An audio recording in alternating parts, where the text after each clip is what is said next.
കാരശ്ശേരി പഞ്ചായത്തിലെ കളരിക്കണ്ടി കുറ്റിപ്പറമ്പിൽ തെരുവുനായകൾ വളർത്തുകോഴികളെ കൂട്ടത്തോടെ കടിച്ചു കൊന്നു. കളരിക്കണ്ടി കുറ്റിപ്പറമ്പ് സ്വദേശി ചോയ്മഠത്തിൽ അംജദ് ഖാന്റെ വളർത്തുകോഴികളെയാണ് വെള്ളിയാഴ്ച പുലർച്ചെ തെരുവുനായകൾ കടിച്ചു കൊന്നത്. 300 കോഴികളിൽ 280 എണ്ണത്തെയും നായകൾ കൊന്നിട്ട നിലയിലായിരുന്നു.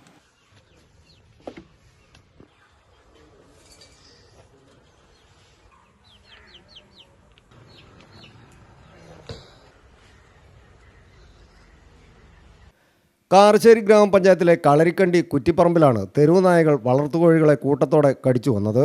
കളരിക്കണ്ടി കുറ്റിപ്പറമ്പ് സ്വദേശി ചോയ്മഠത്തിൽ അംജദ് ഖാന്റെ വളർത്തുകോഴികളെയാണ് വെള്ളിയാഴ്ച പുലർച്ചെ തെരുവുനായകൾ കടിച്ചു വന്നത്. വെള്ളിയാഴ്ച പുലർച്ചെ 4 മണിയോടെയാണ് സംഭവം. 5ഓളം തെരുവുനായകൾ കൂടിൻ്റെ നെറ്റ് തകർത്ത് കൂട്ടിൽ കയറി കോഴികളെ കടിച്ചു കൊല്ലുകയായിരുന്നു. ആ സമയത്ത് കോഴികളുടെ കൂട്ട ശബ്ദം കേട്ട അയൽവാസികൾ അംജദ് ഖാനെ വിവരം അറിയിക്കുകയായിരുന്നു. അംജദ് ഖാൻ വന്നു നോക്കുമ്പോൾ 300 കോഴികളിൽ 280 എണ്ണത്തെയും നായകൾ കൊന്നിട്ട നിലയിലായിരുന്നു. ഗ്രാമശ്രീ ഇനത്തിൽപ്പെട്ട 1 മാസം പ്രായമുള്ള കോഴികളെയാണ് നായകൾ കടിച്ചു കൊന്നത്. 4 ലക്ഷത്തോളം രൂപയുടെ നഷ്ടമുണ്ടായിട്ടുണ്ടെന്ന് ഉടമ അംജദ് ഖാൻ പറഞ്ഞു.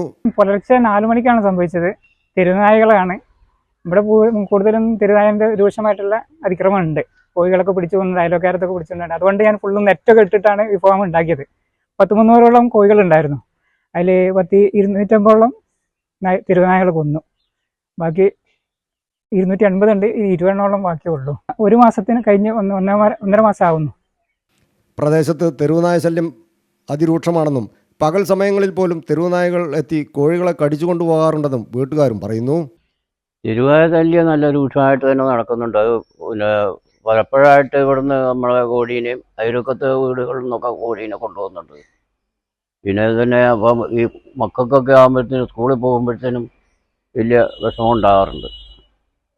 അപ്പോൾ അതിനൊരു തീരുമാനം പഞ്ചായത്ത് അധികാരികൾ ഉണ്ടാക്കി തരണമെന്നുള്ളതാണ് നമ്മുടെ. News bureau, Mukkam.